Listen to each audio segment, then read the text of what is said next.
Oh man, I just took the chair back again. Hello everyone, my name is May and welcome back to me, Today we are back in southern New South Wales for my middle of the year annual video that is in the freezing cold of where my parents live. Come on, trucks. Also is right next to a highway, so therefore then I'm constantly being interrupted. We are doing the mid-year book freakout tag apocalypse 2020 edition. That's what I meant to say. Alright then. Today we are blessed with me both having a list, having some physical books because I'm at my parents' house, and so I'm just gonna steal all of their books. We can get crack-a-lacking onto this. So to kind of, I guess, start out the year, let's talk about how many books I've so far read. I currently have read about 20 books this year, which I am super, pleased with myself about. I actually have a lot of books on the go that I'm halfway through, and I've read 20 books, which for me is quite a lot. Having read 20 books and we're only in the middle of the year, I'm feeling super proud of myself.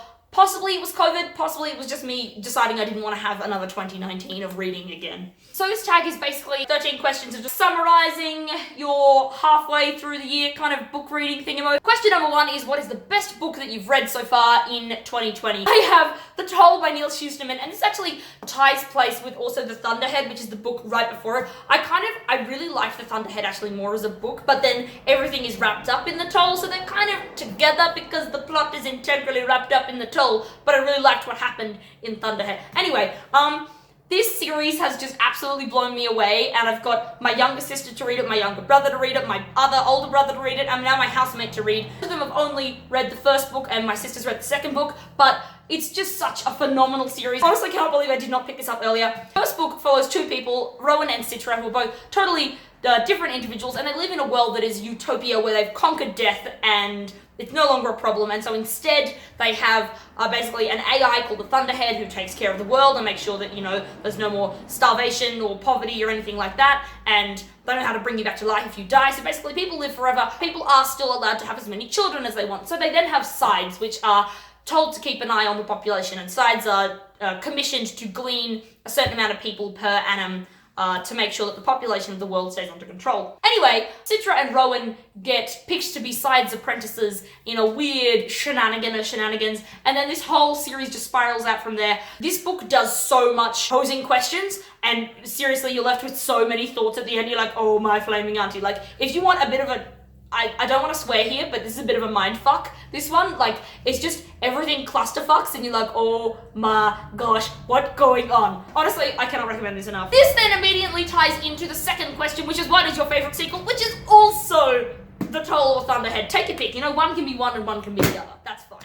Question number 3 is, what is a new release that you have really wanted to get to but you haven't got to yet? For me, this is The Kingdom of Back by Marie Lu. Really wanted to get to this. It's basically about Mozart's sister, who was also a really fantastic composer, but because of kind of the patriarchy, she wasn't really allowed to compose. Anyway, she's doing her thing and her brother's overtaking her. And then I think there's some magical fantasy elements that are whisked in, which, I love. I love music and I love fantasy, so shabam them together and hopefully it should be a good book. The Kingdom of Back came out the same day as Crescent City, and I walked into the bookstore. I was like, can I have my book, please? Can I have Kingdom of Back? Where is it? And they were like, we don't have it. Do you want this one? That's not what I wanted, but I bought this one anyway because apparently I'm trash. Halfway through this one, and I've currently been vlogging reading my experience of this, and I just have so many thoughts right now. I can't even, and I don't even know if I like it or if I hate it or if I what. I don't even know. I don't know. Question number 4 is your most anticipated release for the second half of the year. So, my most anticipated release for the second half of the year was going to be Rhythm of War by Brandon Sanderson, which is the 4th book in the Stormlight archives. We want to talk about the fact that I actually have not yet got onto Oathbringer.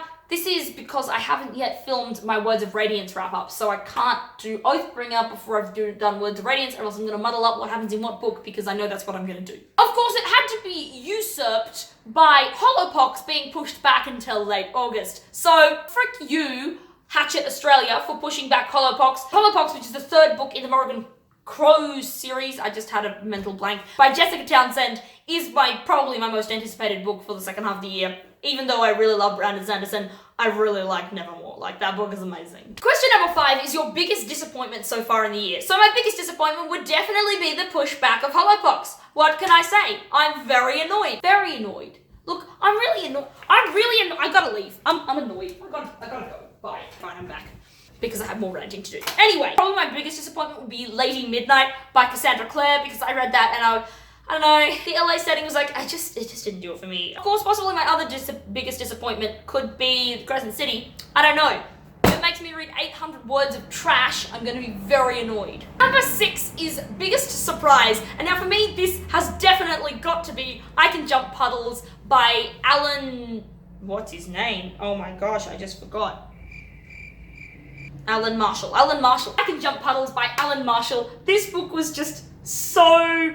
It was just everything I didn't know I was looking for. Like a crap ton of fantasy, and so I was finally like, that's it, I'm gonna read non-fiction. I'm gonna read this autobiography about this kid whose parents were very early settlers in Australia, and he contracted polio and lost all of the movement in his legs, and what does that mean for when you live on a farm and your parents do horses. And it was just beautiful. If you really want to see like what it was like for really early pioneer. I think I also found this really interesting, I think thinking, especially now, like with the Black Lives Matter movement kind of thing, looking at that, of the amount of racism which is just splashed all through this book, because that was just normal then, and realizing how much it's still actually something that is kind of, we're like, oh, that's a bit jarring, that's a bit uncomfortable, I wouldn't say those words, but actually so much of this stuff is, these people have taken over indigenous lands and they're doing just their lot of farming, irrespective of the people that were already there. Especially now that we've been forced to think about this more than ever, it's a really fascinating book to think on, and I would love to dive into some more Australian stuff. Number 7 is new favourite author. This could be debut or just new to you.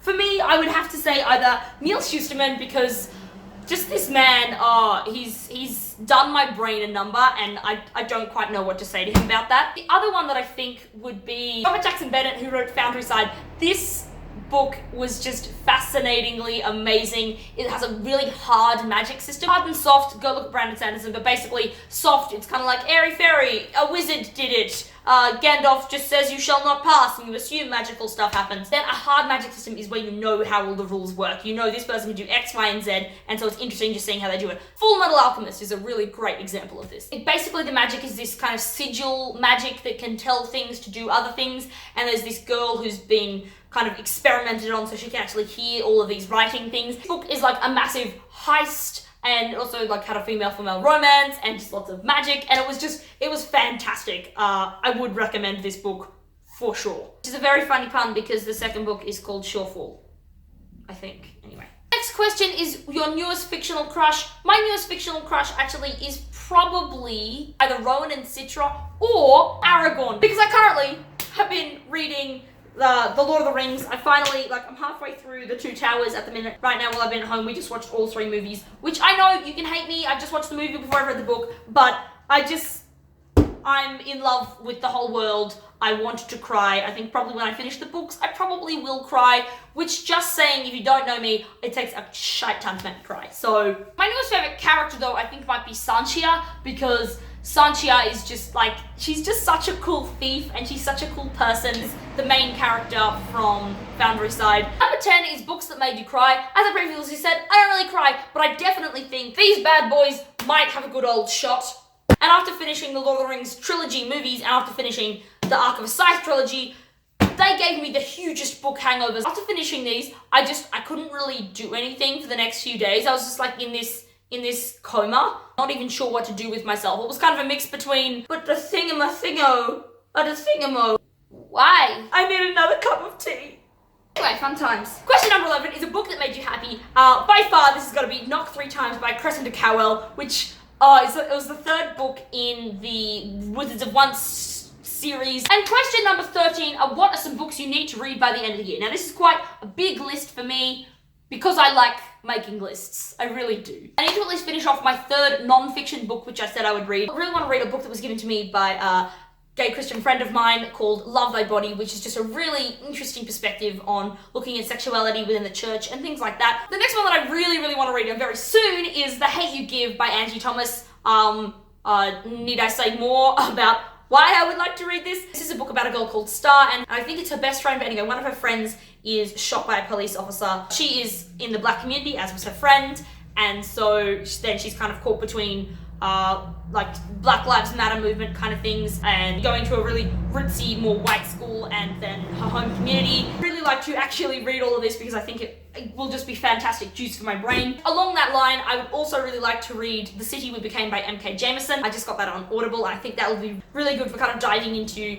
just looking at some more stuff that's written by black authors, some more stuff that is written by people that are addressing things. Actually, I started listening to The City We Became and I realized how much actually it is getting into this character who legitimately is like running from the cops half the time just because they don't feel safe. And I was like, whoa, okay, that's very whoa. And also on top of that, more MK Jemisin. I would really like to read the 5th season because that's been on my TBR for ages and I really just want to see what she does there. It's literally, that series won Hugo Awards like 3 years in a row, so I just want to see what's going on there. I want to keep on reading some more plays. I've only read like 1 play so far this year and I said I wanted to read like 1 every 2 weeks, so I really just need to get back on that. Yeah, so far it's been a fantastic reading year. Hey, thank you so much for watching. I will see you next time.